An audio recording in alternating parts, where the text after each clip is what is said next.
계속해서 문제 풀어봅니다. 자, 주파수가 50Hz인 변압기가 있어요. 이 주파수가 50Hz인 이 변압기를 60Hz의 전압을 가했어요. 원래는 50Hz용 변압기면 50Hz를 가해야 되는데 거기에 60Hz를 가했어요. 이 이야기는 주파수가 어떻게 됐다는 것을 의미하죠? 주파수가 증가됐다는 것을 의미하죠. 주파수가 50에서 60으로, 즉 약분해보면 5에서 6으로 이렇게 5분의 6배 증가된 거예요. 그러면 이것들은 어떻게 될 것인가 묻죠. 이것들은 어떻게 될 것인가. 당연히 리액턴스는 주파수에 비례하죠. 리액턴스는 2파이 FL이잖아요. 그래서 주파수에 비례하니까 얘가 증가되면 리액턴스는 증가해야 돼요. 그러니까 리액턴스 감소되는 얘는 답이 안 되는 거죠. 얘는 비례합니다. 그리고 철소는 어떻게 돼요? 철소는 PI는 주파수에 반비례하고 전압의 제곱에 비례하죠. 주파수에 반비례하니까 철소는 주파수가 줄어들면 철소는 늘어나는 거고, 반대로 주파수가 올라가면 철소는 감소하는 거죠. 반비례. 그래서 철소는 어떻게 되죠? 감소하는 겁니다. 자, 여자 전류 어떻게 되죠? 여자 전류. 여자 전류도 결국은 코일에 흐르는 전류죠. 그래서 여자 전류는 전원 전압을 2파이 FL로 이렇게 나눠주는 형태가 되죠. 역시 여자 전류 I0도 주파수의 반비례죠. 그러다 보면 1번이 답인 것을 알 수가 있죠. 우리가 꼭 기억해야 되는 이야기는 이 이야기를 기억해야 됩니다. 주파수에 반비례하고 전압의 제곱에 비례한다.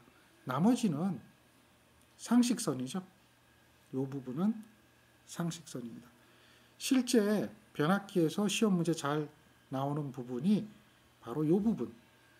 철소는 주파수의 어떤 관계인가? 전압의 어떤 관계인가? 이것을 묻는 얘기가 자주 출제됩니다. 계속해서 문제 보겠습니다. 변압기 손실 중 온도 상승에 따른 변화를 옳게 말하는 것은 온도가 올라가면 손실들은 어떻게 될 것인가? 이것을 묻는 거죠. 온도와 손실의 관계에서 관계되는 것들이 있어요. 나머지는 관계가 없는데 관계되는 게 있어요. 그게 이제 히스테리시스 손이에요. 온도가 올라가면 히스테리시스 손은 증가하게 되는 요 내용, 요거 하나만 기억하시면 돼요. 그 다음 거 볼까요? 변압기에 철선이 전부와 동선보다 크게 설계되어 있다. 철선이 동선보다 크게 설계되어 있다. 이 변압기의 최대 효율은 어떻게 될까요? 우리가 최대 효율이 되려면 철선과 동선이 같아야 되잖아요. 그런데 철선이 크거든요. 그러면 동선이 작기 때문에 동선을 키워야 효율이 좋아지겠죠. 동선을 키우려면 동선은 어떻게 되죠? I 자승 R이에요. 동선은 I 자승 R. 그러니까 철선하고 동선이 같아지려면 동선이 작으니까 전류를 많이 흘려야 될 거 아니겠어요? 즉 I 자승 R에서 I를 키워야 되겠죠. I를. 그래야지만이 동선이 증가될 것이다. 따라서 철선과 동선이 같아지려면 과부하가 돼야 된다라고 하는 거죠. 그래야 최대 효율이 될 수가 있어요. 정리를 잘 하셔야 돼요. 의미를 잘 기억하셔야 돼요. 그냥 기억하면 안 돼요. 잘 생각해야 돼요. 자, 뭐가 작기 때문에 철선이 크다. I 자승 R보다 동선보다 크다. 같아야 최대 효율이 되기 때문에 작은 놈을 키워야 되니까 얘는 부하하고 관계없죠? 얘는 어떻게 돼요? 일정하죠? 그러니까 뭘 키워야 돼요? 전류를 증가시켜야 된다. 전류를 증가시킨다는 이야기는 곧 어떻게 한다? 과부하 상태를 만들어야 된다. 뭐 이렇게 이야기할 수가 있어요. 자, 변압기 효율이 가장 좋은 때는 어느 때일까요? 철선과 동선이 같을 때가 효율이 가장 좋습니다. 다음, 변압기의 효율이 회전기, 즉 변압기는 우리는 정지기라고 그러죠. 이러한 정지기의 효율이 회전하는 기기 효율보다 좋다 그래요. 왜 그러냐면 기계손이 없어요. 기계손이 없어요. 그 다음에 여자 전류도 작게 흐르고요. 따라서 효율이 좋아요. 즉 변압기 효율은 좋아요. 발전기나 전동기보다. 그런데도 변압기는 손실을 많이 발생시키죠. 손실을 많이 발생시켜요. 왜? 얘는 사용시간이 길어요.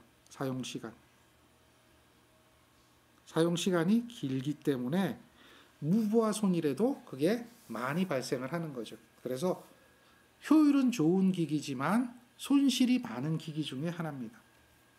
다음 거 볼까요? 자, 이러한 변압기가 있어요. 철선과 동선이 있네요. 최대 효율은 몇 퍼센트 부하에서 나타나나요?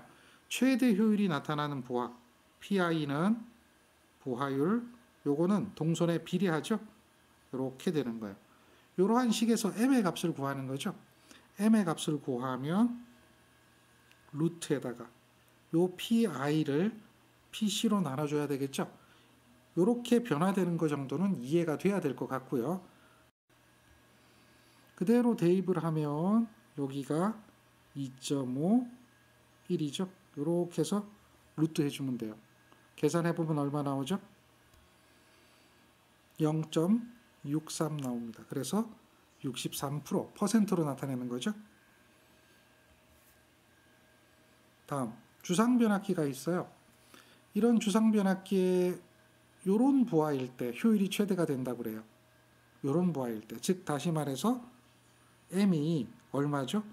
5분의 4예요. 0.8이죠. 전체 부하에 80% 부하가 걸렸을 때 효율이 최대가 된다고 그래요. 그때 철손과 동손, 비를 구하라 이렇게 얘기하죠. 철손과 동손의 비. 우리는 최대 효율일 때 조건을 기억하고 있어요. 철손과 동손은 최대 효율일 때 이렇게 된다는 거죠. 그러면 이 식을 다시 적으면 0.8일 때니까 PI는 5분의 4의 PC. 근데 이게 뭐가 되는 거죠? 제곱이 되는 거죠. 이렇게 되어지는 거예요. 제곱이니까 0.8의 제곱 0.64죠. 즉 이것은 0.64PC가 되는 거죠. 그러면 문제에서 동손을 철손으로 나누라는 이야기죠. 동손을 철손으로 나눠야 돼요. 그러니까 여기 PI가 넘어가야 되겠죠. 즉 PC, PI는 요거 이항하면요 0.64분의 1이 되는 거예요. 0.64분의 1. 즉 요 비율이 얼마 나오죠? 1.56 이렇게 나오죠. 요것이 답이 되는 거예요. 자, 최대 효율이 되는 그 조건을 기억하면 여기서 M의 값이 주어졌을 때 M을 대입해서 이러한 철손과 동선의 비를 계산해낼 수가 있죠. 어렵진 않죠? 그 다음 거 볼까요? 똑같은 이야기예요. 여기는 전부하 70%, 즉 다시 말해서 부하율이 M이 0.7이 되어 있는 거죠. 이렇게 되어 있다고 하면 철손과 동선의 비, 얘는 철손과 동선의 비죠. 앞에 문제하고의 차이점은 여기서는 철손과 동선의 비지만 실제는 동선과 철손의 비를 물어봤죠. 조건이 이렇게 주어졌잖아요. 요 부분을 잘 봐요. 요것이 있죠. 그래서 요거의 의미는 동선과 철선의 비예요. 그런데 문제는 철선과 동선의 비죠. 이 이야기는 철선과 동선의 비, 요걸 묻는 거예요. 반대로 묻고 있다는 것을 잘 생각하셔야 돼요. 문제의 의미는 요 의미입니다. 요것을 잘 기억해야 돼요. 즉 동선에 대한 철선의 비죠. 동선에 대한 철선의 비. 그러니까 동선과 철선의 비. 이런 의미를 이해를 하고 있어야 됩니다. 따라서 최대 효율이 나타나는 부하도 우리가 알고 있어요. 그러니 계산해보면 되겠죠. PI는 M의 제곱, PC 이렇게 되겠죠. 따라서 PI하고 PC를 구하면 0.7의 제곱이 되는 거죠. 0.7의 제곱. 0.7의 제곱은 얼마죠? 0.49죠. 즉 근사치로 2분의 1 정도 되는 거죠. 근사치로 2분의 1 정도. 즉 동선에 대한 철선의 비는 2대 1이 되는 거죠. 철선과 동선의 비는 1대 2가 되는 거죠. 철선이 1이고 동선이 2가 되는 거죠. 1대 2가 되는 겁니다. 철선이 1이고 동선이 2죠. 의미를 기억해야 돼요. 어렵지 않습니다. 할 수가 있었어요. 그 다음 거 한번 볼까요? 이러한 변압기가 있습니다. 출력이고요. 손실이 주어졌네요. 근데 역률이 요만큼이에요. 4분의 3부하에서 효율이 가장 큰 단상 변압기가 있대요. 역률 1일 때 최대 효율 구하래요. 4분의 3부하. 그러면 그대로 계산을 해보세요. 요것과 요것. 그리고 4분의 3부하. 효율이 최대가 된다 그랬어요. 최대. 효율이 가장 크다. 효율이 가장 크다는 얘기는 최대 효율이죠. 따라서 최대 효율을 계산하는 거예요. 2타 4분의 3부하. 최대 효율이 되겠죠. 그러면 4분의 3이니까 10이잖아요. 10. 이게 출력이죠. 여기에 얼마가 돼야 돼요? 4분의 3부하가 돼야 되겠죠. 4분의 3부하. 즉, 요 10이 있는데 요게 전체가 아니라 4분의 3부하예요. 그리고 철손이 얼마죠? 85예요. 그런데 동손이 얼마죠? 85예요. 왜냐하면 철손과 동손이 같아야 최대 효율이 되니까요. 그렇죠. 요거는 철손과 동손이 같은 거예요. 그래서 이렇게 계산하는 게 최대 효율이에요. 이게 효율이 가장 큽니다. 얘가 얼마 나오냐면 최대 효율이 나오는데 97.8%예요. 자, 역률이 얼마예요? 1이라고 그랬죠? 역률이 요만큼인데 역률 1일 때. 그러니까 역률 1이니까 여기다 뭘 곱한 거예요? 1 곱한 거죠. 근데 그게 곱하지 않아도 되죠. 왜냐하면 역률이 1이니까. 여기도 마찬가지잖아요. 얘가 무슨 효율이 되는 거예요? 최대 효율이에요. 즉 역률의 변화는 손실의 변화를 가져오지 않아요. 왜냐하면 어차피 손실은 와트니까. 그런데 출력에는 변화가 생기죠. 요게 0.8일 때 하고 1일 때 하고 변화가 생기죠. 문제는 어느 때? 1일 때죠. 1. 역률 1일 때 무슨 효율? 최대 효율이다. 자, 어렵지 않습니다. 다음 문제 볼까요? 요거는 철손과 동손을 구하는 문제입니다. 방정식을 좀 풀어야 될 것 같아요. 자, 역률 1일 때 출력이 요게 두 개가 있어요. 요 이야기는요, 요거하고 요거는 4배 관계가 있죠. 그런데 두 개의 효율이 똑같아요. 역률 1에 2kg일 때 또 8kg일 때 각각 효율이 96%예요. 이때에 출력이 8일 때, 역률 1일 때 그때 철손과 동손을 구하라 이렇게 물어봐요. 그런데 잘 보세요. 몇 배죠? 4배죠. 그러면 지금 문제에서 요걸 구하라고 그랬잖아요. 그러니까 얘를 기준으로 보는 거예요. 기준으로 보면 여기서 이렇게 간 것은 몇 분의 1배 된 거예요? 4분의 1배 된 거죠. 부하가 얼마 걸린 거예요? 4분의 1배 걸린 거예요. 부하가 4분의 1배. 그래서 얘를 기준으로 봐서 전부하라고 보면 얘는 얼마가 돼요? 4분의 1부하가 되는 거죠. 자, 효율이 96%가 된다고 그랬어요. 역률 1일 때 효율이 96%가 된다. 그러면 방정식을 세워야 돼요. 자, 첫 번째. 8kg일 때에 대한 방정식을 한번 세워봐요. 출력. 2타는 이렇게 되겠죠? 8kg예요.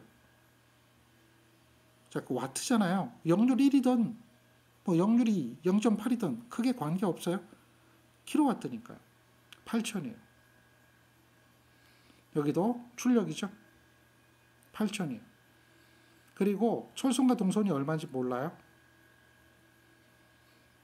동손이 얼마인지 몰라요. PI 더하기 PC가 돼요. 그랬더니 효율이 얼마가 나와요? 96%가 나와요. 이런 식을 하나 세울 수가 있어요. 얘가 전부하니까. 그런데 얘가 4분의 1이 줄어들어요. 그래서 2kg가 된 거죠. 2kg가 된 겁니다. 철손과 동손이 얼마인지 몰라요. 그런데 얘도 96이죠. 이렇게 되는 거예요. 자, 그러면 이 두 개씩이 만들어진 거예요. 이해되나요? 그런데 잘 보세요. 여기서 중요한 게 있어요. 철손과 동손인데 요거는 8km 부하라면 요거는 얼마 걸린 거죠? 요걸 잘 생각해야 돼요. 요게 얼마 걸린 거죠? 그렇죠. 4분의 1배 걸린 거잖아요. 제곱의 PC가 된 거죠. 그 이야기를 잘 기억해야 돼요. 요게 4분의 1 제곱이다. 왜? 얘가 기준이니까 얘가 거기에 얼마로 줄어들었으니까 4분의 1로 줄어들었으니까. 자, 그러면 요 두 개를 가지고 문제를 풀어야 돼요. 이게 방정식이에요. 그러니까 둘 다 96%니까 이것과 이것이 같다라고 할 수 있죠. 이것과 이것이 같다라고 할 수 있죠. 정리가 되나요? 그렇죠. 같다라고 하면 철순과 동순만을 만들어낼 수가 있어요. 철순과 동순. 그것만을 만들어낼 수가 있어요. 요 두 식이 같다. 그러니까 요런 식이 성립되는 건 알겠죠? 걔가 얼마다? 0.96이다. 0.96이다. 뭐 이렇게 해도 되고 또는요. 같다라고 안 해도 관계없어요. 뭐 푸는 방법은 여러 가지니까요. 어떻게 풀면 되느냐? 잘 보세요. 어렵지 않습니다. 요거를 계산하는 거예요. 요 식에서. PI하고 PC를 구하는 거예요. 그러면 얘는 어떻게 되죠? 8,000. 이것을 0.96으로 나눠준 거죠. 이항하니까 뭘 8,000을 빼준 거죠. 요렇게. 계산이 가능하죠. 다음 여기서 PI 더하기 4분의 1 제곱의 PC죠. 이것을 계산하면 0. 똑같이 여기에는 2000 이렇게 되겠죠. 그리고 뭘 빼줘요? 여기서 이렇게 빼기 하면 2000을 빼줘야 되는 거죠. 이렇게. 그래서 요게 얼마인가? 요게 얼마인가? 이렇게 계산해 보면 돼요. 요거 계산하면 얼마 나와요? 333 나와요. 다음 요거 계산해 볼까요? 요거 계산하면 83 나옵니다.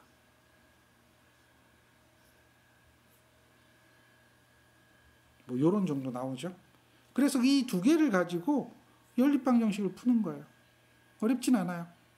자, 잘 보세요. PC를 구해서 여기다 대입하면 2PI가 되겠죠? 그래서 해결하면 돼요. 뭐 여러 가지 방법이 있잖아요. 빼기를 해서 PC를 구해도 되죠. 어쨌든 뭘 구하는 거예요? 두 개를 이용한 연립방정식을 구하는 거예요. 어렵지 않아요. 쉬워요. PI를 구해도 되고 PC를 구해도 돼요. 그러면 자, 요걸 한번 볼까요? PI, PC 중에 뭘 대입하는 게 편할까? 뭐 아무거나 해도 관계없어요. PI를 구한다 그러면 이항하면 333 PC가 되잖아요. 그러니까 식을 변화시키면 되겠죠. 식을 변화시키면 요 식이 이렇게 나오는 거죠. PI가 333 뭐가 돼요? PC가 되잖아요. 그리고 여기 또 어떻게 돼요? 요 PI를 구해서 여기다 대입한 거예요. 더하기 4분의 1의 제곱의 PC잖아요. 얘는 얼마가 돼요? 83.3이잖아요. 그럼 여기서 미지수가 PC 하나죠. 미지수가 PC 하나니까 여기서 PC 계산할 수 있죠. 요거 넘어가고 요거 넘어가면 빼기 되겠죠. 그래서 요 PC 앞에 있는 숫자 4분의 1 제곱 마이너스 1이 되겠죠. 계산하면 돼요. 여기서 PC 값 계산해보니 얘가 얼마 나오냐면 267이 나와요. 이 정도는 여러분들 할 수 있어야 돼요. 그리고 여기 계산이 되니 여기다 대입하면 되겠죠. 그러니 그게 66.3이 나오는 거죠. 267, PC가 267 나오는 거 요거고 63 나오는 게 요거죠. 요렇게 계산을 할 수가 있어요. 요거는 단순히 연립방정식을 푸는 문제죠. 근데 이 연립방정식을 풀 수 있느냐 없느냐에 대한 능력, 요게 문제를 해결하는 능력이에요. 그러나 문제 자체는 이러한 식을 만들 수 있어야 된다는 거죠. 그래야 연립방정식을 풀 수 있어요. 그리고 잘 생각해 보면 수학이 아니라고 보면 어려운 문제는 아니죠. 근데 문제는 연립방정식 푸는 그 능력, 요게 이제 어려워서 이 문제가 어렵게 느껴질 수도 있다는 거죠. 해볼 수 있겠죠? 못 구하는 분을 위해서 이걸 한번 풀어보면 잘 보세요. 이항하면 돼요. 요거 마이너스고 요거 플러스죠. 숫자는 숫자끼리, 문자는 문자끼리. 즉 333 넘어가면 마이너스 83.3 넘어가면 플러스 PC가 되죠. 넘어가면 요게 얼마죠? 4분의 1의 제곱이잖아요. 4분의 1의 제곱. 그래서 마이너스 4분의 1의 제곱의 PC죠. 정리가 되죠. 요 정도는 할 수 있겠죠. 요거 PC로 묶어주면요. 1-4분의 1의 제곱이 되죠. 그러면 요거 넘어가면, 요렇게 넘어가면 곱하기니까 나누기가 되겠죠. 따라서 PC는 얼마죠? 333 마이너스 83.3 요거 1-4분의 1의 제곱. 그래서 요거 계산하시면 얘가 267 나와요. 자, 이러한 식의 내용을 전개해서 요와 같이 만들어서 이렇게 계산할 수 있는 능력이 굉장히 기본적으로 필요한 능력입니다. 요걸 잘 정리해 주셔야 돼요. 요게 계산이 되면 그러면 어떻게 됩니까? 계산이 되면 자, 앞에서 우리가 요런 식을 만들었죠. PI를 구할 수가 있죠. 333에서 PC를 빼주면 되잖아요. 요 식은 PI라고 하는 것은 333에서 PC를 빼주는데 PC가 267이거든요. 그러면 얘는 얼마 나와요? 66 나온다는 이야기죠. 그렇게 충분히 할 수가 있어야 돼요. 요 계산이 이렇게 나오는 것도 알아야 되고 요 계산이 이렇게 나오는 것도 알아야 되고 요 두 식이 이렇게 만들어지는 것도 알아야 되고 여기서 요식을 만들어내야 되죠. 여기서 요식 만들어내는 것도 이항이잖아요. 이항이라고 하는 것은 이것과 요거죠. 요것과 요것을 하나로 봐서 자리 바꿈 해주는 거죠. 요게 이렇게 넘어가고 요거는 요쪽으로 반대로 이렇게 넘어와서 자리 바꿈 해주고 요것만 남겨놓고 요거 더하기 돼 있으니까 이항하면 요거 남겨놓고 더하기 돼서 이항하면 빼기 되는 거죠. 그런 정도로 어떤 산수적인 계산 이것이 돼야 돼요. 근데 요거를 못하는 사람들은 어떻게든 질문을 해서라도 해결할 수 있도록 만들어야 됩니다. 가장 기본적인 이야기예요. 자, 다음 문제 한번 볼까요? 출력, 전압비, 철손, 동선이에요. 그런데 역률이 0.9예요. 전 부하시 효율 이렇게 묻죠. 부하가 요만큼 다 걸려 있는 거죠. 그러니 그대로 대입하면 되죠. 잘 보세요. 출력. 그런데 왜 역률을 곱했어요?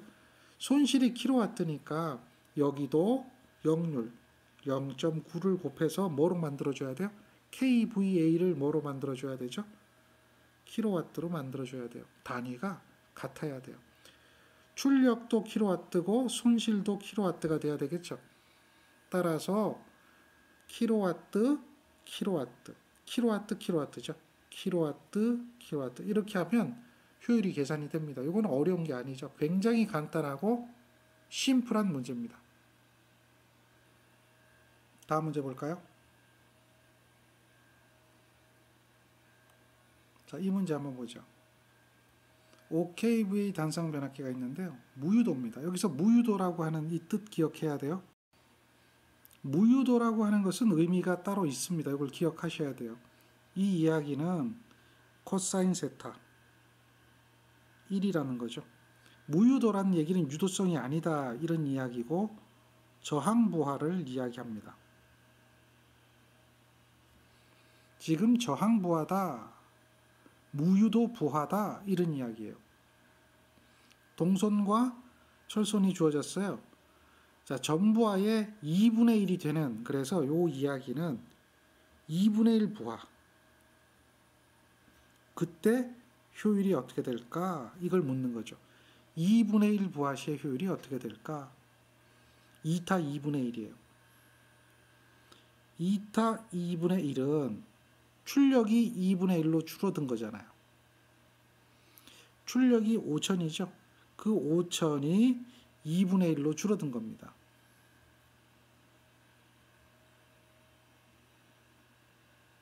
자, 출력이 2분의 1로 줄어든 거예요. 철소는 관계없죠. 항상 어떻게 되죠? 철소는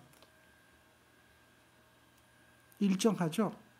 철소는 일정하니까 120W 그대로입니다. 동소는 어떻게 되죠? 동소는 I자승 R이죠. 이 이야기는 부하의 제곱에 비례한다는 이야기죠. 그러니까 여기는 어떻게 돼요? 제곱의 동손 120W 이렇게 되겠죠. 곱하기 100이 됩니다. 얘가 얼마 나오느냐? 계산기 누르면 95.8% 나옵니다. 95.8%. 어렵진 않죠? 2분의 1 부하시의 효율이에요. 전 부하시 효율이 아닙니다. 만약에 문제가 바뀌어서 전 부하시의 효율 이렇게 되는 거예요. 2분의 1 되는 무유도 부하 이렇게 얘기하지 않고 전 부하. 전 부하에서 효율은 만약에 이렇게 된다면 어떻게 될까요? 효율이. 그때는 여기 2분의 1이 없어져야 돼요. 여기 2분의 1이 없어져야 되죠. 요게 없어져야 돼요. 요게 다 뭘로 바뀌어야 돼요? 1이 돼야 되겠죠. 요것들이 다 1이 돼야 되겠죠. 그러면 그것은 무슨 효율이 되죠? 전부하 효율이 돼야 돼요. 전부하 효율이 높을지 2분의 1 부하 효율이 높을지 이거는 계산을 해봐야 되겠죠. 자, 요거 값이 달라지겠죠. 문제가 요구하는 상태로 답을 구할 수 있도록 여러분들이 공부하셔야 됩니다. 정정합니다. 요거 대입 잘못했죠? 요거는 철손이 80입니다. 80으로 정정하세요. 다음 변압기 내부 고장 검출 계전기죠. 내부 고장을 검출하는 계전기는 지금 차동 계전기와 부홀츠 계전기 이렇게 답을 이야기하고 있어요. 차동 계전기, 비율 차동 계전기 이렇게 되는 거죠. 전기적인 보호입니다. 전기적 내부 고장 보호 계전기고요. 부홀츠 계전기는 이것은 기계적인 겁니다. 기계적 내부 고장 보호 계전기. 요는 가스 검출하죠. 가스 검출. 얘는 이제 정기적인 차전류. 차전류에 의해 동작하느냐, 가스에 의해서 동작하느냐에 따라서 우리는 기계적인 것하고 전기적인 것을 나눌 수가 있는 거고요. 이놈들은 둘 다 변압기 내부 고장입니다. 내부 고장. 요거 잘 기억해야 돼요. 내부 고장 보호 계전기다. 아래 계전기 중에 변압기 보호에 사용되지 않는 계전기를 찾아라. 여기서 임피던스 계전기라고 하는 게 있어요. 요것은 송전솔로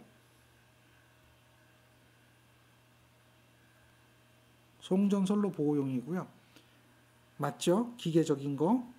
다음 차동 계전기, 비율 차동 계전기 동작 원리는 같습니다만은 비율에 의해서 동작하느냐, 차전류에 의해서 동작하느냐 그 차이인데요. 두 개는 똑같은 개념으로 동작합니다. 그래서 아닌 거 찾으면 요 놈이 되겠죠. 다음 거 볼까요? 자, 이번에는 무부하의 변압기를 회로에 투입할 때 과전류 계전기가 있어요. 과전류 계전기는 어떤 계전기죠? 전류가 많이 흐르면 동작하는 계전기죠. 전류가 많이 흐른다는 이야기는 고장이라고 하는 것은 과부하, 일반적으로 단락, 이러한 이야기가 되는 거예요. 이런 고장일 때 동작하는 계전기가 과전류 계전기예요. 큰 전류가 흐를 때 동작하는 계전기. 동작하면 차단기가 열려서 변압기를 개방해버립니다. 그런데 변압기를 회로에 투입할 때라고 했어요. 투입할 때. 근데 과전류 계전기가 동작해서 투입이 되지 않아요. 그 얘기예요. 이런 상태를 뭐라고 하냐면 변압기에 여자 전류가 흐르는 경우예요. 변압기에 여자 전류가 흐르는 경우. 즉 순식간에 여자를 시킬 때 이걸 갖다 우리는 여자 돌입 전류라고 그래요. 여자 돌입 전류. 특히 변압기는 요게 많이 흘러요. 여자 도립 전류. 이 전류는 큰 전류입니다. 그런데 이 전류는 굉장히 짧게 흘러요. 여잔만 시키고 사라지는 전류니까요. 굉장히 짧게 흐르고 얘는 고조파가 들어있고 여자 전류는 고조파 많다고 그랬죠. 그 다음에 얘는 비대칭파예요. 그러한 파로서 여자 도립 전류가 흐르기 때문에 이 전류에 의해서 과전류 개전기가 동작했다라고 보는 거예요. 여자 도립 전류 때문에 투입이 안 되었다. 그러면 이제 이것을 방지하는 방법을 또 세워줘야 돼요. 자, 과도 도립 여자 전류 때문에. 이렇게 과도 도립 여자 전류가 흘러요. 그런데 얘는 굉장히 짧은 시간에 흘러요. 그리고 얘는 고조파가 들어있어요.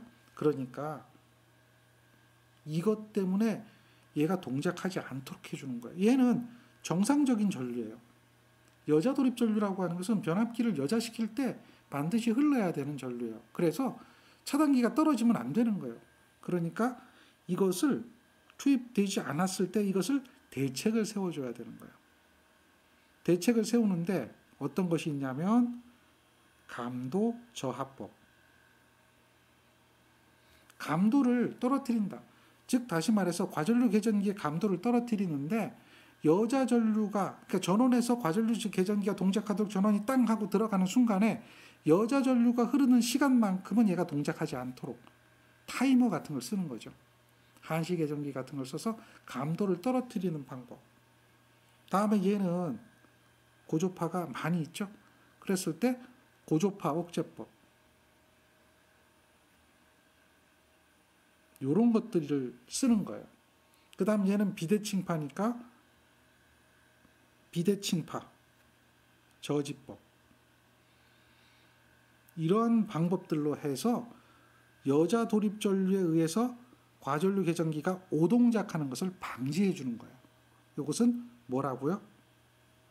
오동작, 방지, 대책.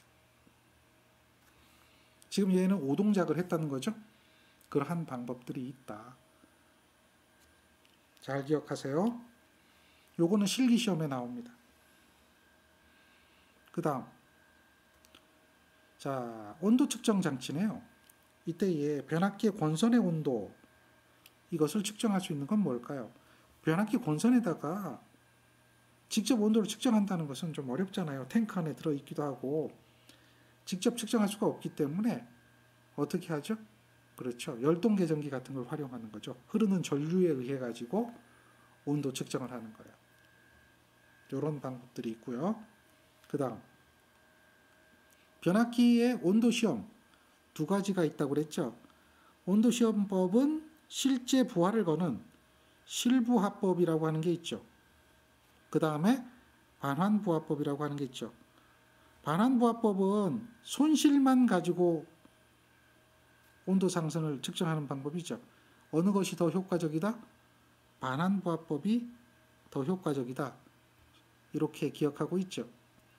그래서 자, 온도 시험을 하는데 가장 좋은 방법은 하면 반환부하법 이렇게 하면 돼요.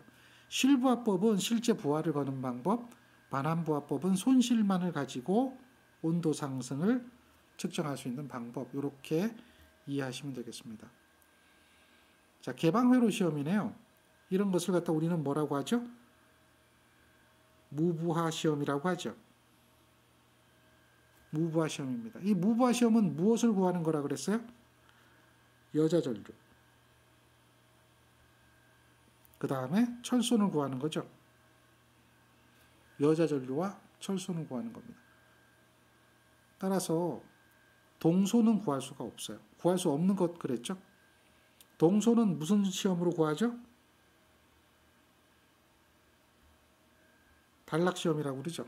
단락시험. 쇼트를 시켜야 동소를 구하죠. 이거는 우리가 공부할 때 기억했던 게 있어요. 뭘 기억했죠? 임피던스 전압이라고 하는 거 기억했죠? 또 임피던스 와트라고 하는 거 기억했죠? 자, 공부한 거 기억합니다. 요 내용에서 여러분들이 공부했던 걸 생각하시면 돼요. 단락시험, 임피던스 전압을 구하고 임피던스 와트를 구하고 그것이 전부와 동선이다. 다음, 변압기 등가회로 작성을 하기 위한 시험이 있어요. 세 가지. 변압기 등가회로 작성. 등가회로를 작성하려면 저항이 어떤지, 리액턴스가 어떤지, 뭐 여자 회로의 여자 전류가 어떤지, 여자 콘덕턴스가 어떻게 되는지, 여자 서셉턴스가 어떻게 되는지 그런 것들에 대한 값들을 구해야 되잖아요. 그렇게 하려면 무브화 시험하고 단락 시험을 해줘야 돼요. 무브화 시험하고 단락 시험을 해줘야 돼요. 이해되겠죠? 그런데 그런 시험 중에 무브화 시험이라고 하는 게 있어요. 알 수 있는 것 물어봤죠. 없는 것이 아니라 알 수 있는 것. 그 다음에 등가회로 작성 시험은 단락 시험도 있고 무브화 시험도 있고 또 하나가 더 있어요. 저항 측정 시험이라고 하는 게 있어요. 그것까지 합쳐서 세 가지 정도가 필요하고요. 그리고 이러한 무브화 시험으로 알 수 있는 것 하면 당연히 철손이죠. 여자 어드미턴스, 즉 여자 전류죠. 여자 전류를 구하면 여자 어드미턴스를 구할 수가 있는 거죠. 이렇게 기억하시면 되겠습니다. 그 얘기는 바로 요 이야기하고 같아요. 변압기 등가 회로 작성 시험에 필요 없는 것은 무브화 시험, 단락 시험, 저항 측정 시험. 반환부화법은 온도 시험이죠. 그렇게 기억하시면 돼요. 자, 단락 시험과 관계 없는 것은 하죠. 단락 시험은 동손이에요. 임피던스 전압이에요. 변압기 내에 전압 강하죠. 그런데 여기 나오는 여자 어드미턴스는 얘는 무브화 시험. 즉 여자 전류나 철손을 구하는 시험에 관계되는 것들이 되겠죠. 자, 다음 볼까요? 단상 변압기에 임피던스 와트를 구하는 거. 임피던스 와트는 뭐라고 했죠? 얘는 전부와 동손이죠. 전부와 동손이니까 무슨 시험이죠? 당연히 단락 시험이죠. 그런 정도를 이해하고 정리하고 있으면 됩니다. 그 다음 층간. 요거는 이제 권선을 감아주잖아요. 변압기 코일에. 그러면 1층, 2층, 3층으로 감죠. 왜냐하면 한 줄만 감지는 않잖아요. 여러 줄 감다 보면 이 권선의 코일들이 서로 포개져서 층을 이룰 겁니다. 그런데 층간 단락이 일어나면 권선을 여러 번 감은 이유가 사라져버리죠. 그러니까 층간 단락이 일어나지 않도록 해줘야 된다. 그래서 만약에 층간 단락이 일어나게 되면 권선비가 달라지니까 전압이 달라질 수가 있으니까 그것을 검출하는 계정기는 어떤 것이냐 이렇게 물어요. 자, 어떤 계정기일까요? 내부 고장 보호로 보고 차동 계정기가 적합한 계정기가 되겠죠. 그 다음 층간 절연 내력 시험입니다.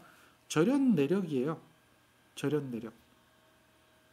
이 층간 절연 내력 시험은 어떻게 될까요? 그렇죠. 요걸로 하는 겁니다. 충격 전압 시험으로 해요. 충격 전압 시험. 그런데 이제 1단 접지입니다. 변압기 권선을 하나를 접지하고 거기다가 나머지 하나에다가 충격 전압을 가해서 절연 내력이 얼마나 되는가. 그것을 이야기하는 시험입니다. 다음에 변압기 제조 과정에서 건조가 완전히 되었는가 이것을 판단하는데 사용하는 시험법이 있어요. 무슨 방법이냐? 탄젠트 델타법이라고 하는 게 있어요. 탄젠트 델타법.